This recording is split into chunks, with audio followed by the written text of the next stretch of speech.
দেখতে পাচ্ছেন কতগুলো নিজ গাছ থেকে সুপারি পারলাম, অনেকগুলো সুপারি পেলাম। এটা হলো আপনার 2টা গাছের সুপারি, বেশ সুপারি কাঁচা পাকা মেশিনও আছে।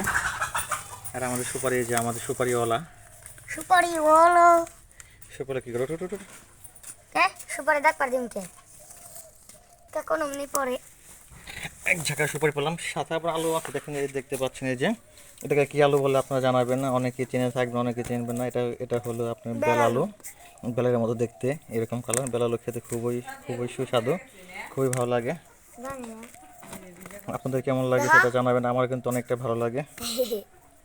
এই যে আমাদের আরেক পনিতে কি করছে, আরেক পনিতে কোথায় এসে বসছে, সুপারির উপরে বসছে।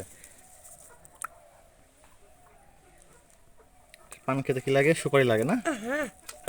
গুড়া ডিম লাগে সুপারি ছাড়া কিছু কাজ হয় না। না, সুপারি ছাড়া কাজ হয় চুন আর গোবর। তাই গোবর খেলে সব থেকে ভালো হয়।